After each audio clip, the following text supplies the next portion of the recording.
Welcome. I'm Professor Trevor Miller from Valencia College, and today we're going to be discussing the creation of the Civilian Conservation Corps during the Great Depression as part of FDR's New Deal. While there were dozens of programs in the New Deal, this lesson focuses on the Civilian Conservation Corps, or CCC. In the other PowerPoint presentation that's loaded in this week, there are many other programs listed, and some of those go into great detail, things like Social Security. As always, these lessons help to supplement the material out of your textbook and not replace them. So by the end of reading your chapter, you should be able to answer these specific questions. So before we can begin discussing any specific program within the New Deal, we need to identify what it was and why specifically was it important. So as you can see in the photo here, these are a photo of children in what is called a Hooverville. These were shanty towns set up all across the United States when families were evicted from their homes and they lived in perpetual squalor. FDR sought to correct this within his first 100 days of taking office. So as FDR took office, he sought to change the entire scope of the American government. As studied in History 1, when the Founding Fathers created the Constitution, they decided that social safety nets were not required, that individuals were inherently selfish and that they would take care of themselves. And if they couldn't, there would be organizations around to help them, things like churches and charities and those types of things. However, as seen in several parts in U.S. history, the Gilded Age, the Great Depression, these institutions were not capable of meeting the demand of the time. FDR saw this, built upon Teddy Roosevelt's plan, and helped create the New Deal. Now, the New Deal was a series of programs, not just one program, but several programs, and the whole goal was getting Americans back to work as quickly as possible, while providing for the care, sustenance, and education of average Americans. The whole idea was to change every aspect of American society for the betterment of all Americans, to provide a hopeful future.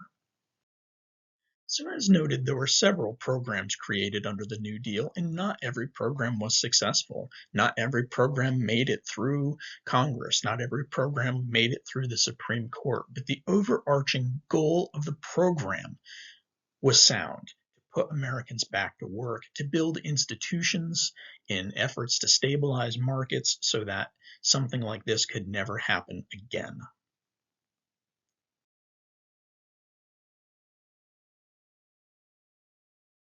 Before we get into discussing what the Civilian Conservation Corps is, we need to define what it was.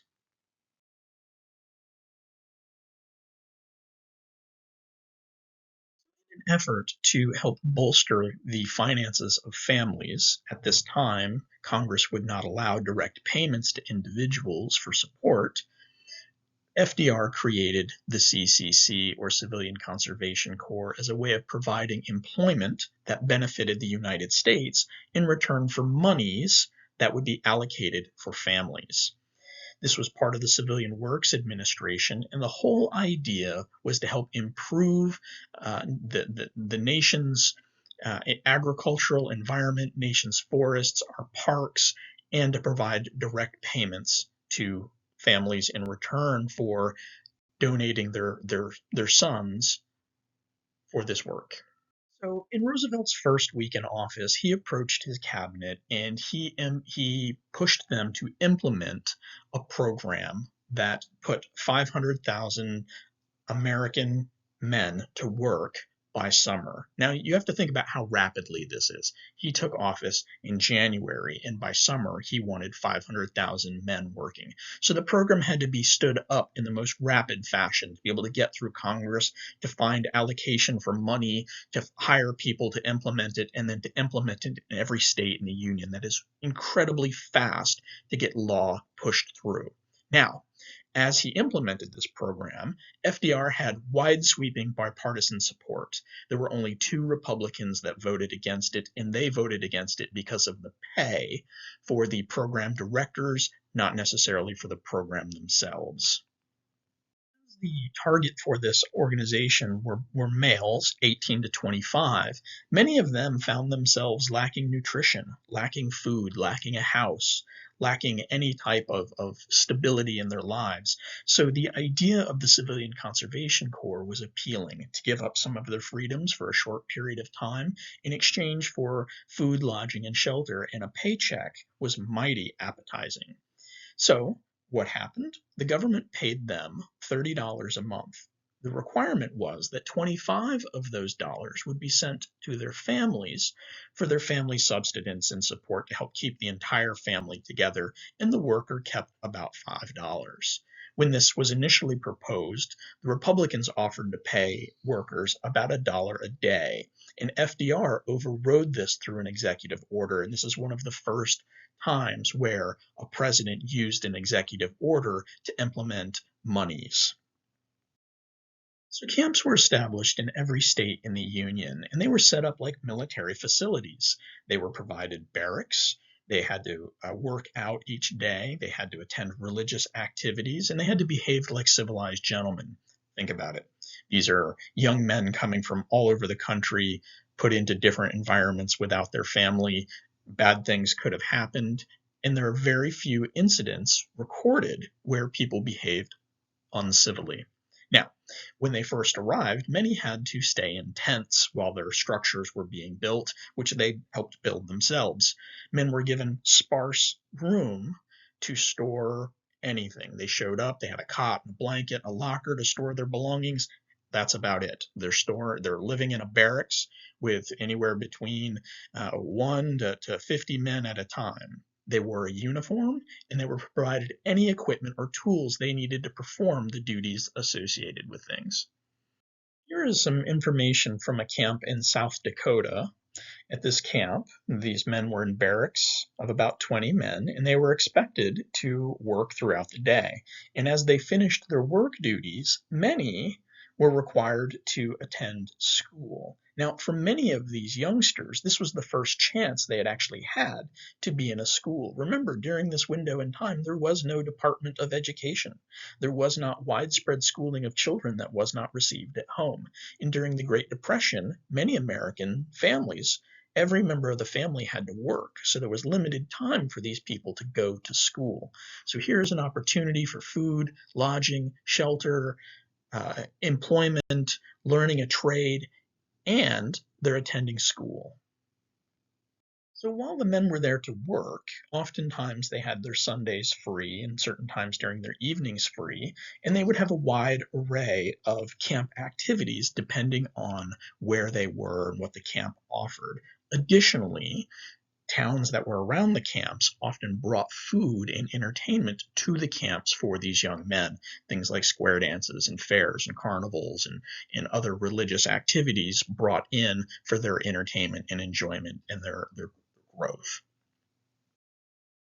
Florida is lucky enough to have 9 state parks that were constructed by the CCC.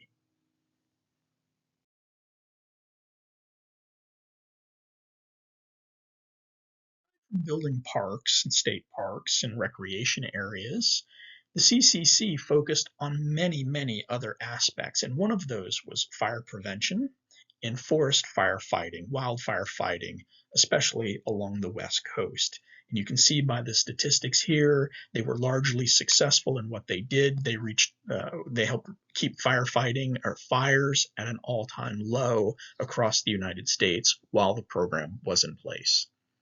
So these are just a few of the areas where the Civilian Conservation Corps focused their efforts. They restored the American white pine, a particular type of pine tree that was nearly extinct in North America. They helped repurpose and replant these pines all over the United States. They helped reforest. They planted more than 3 billion trees across the United States.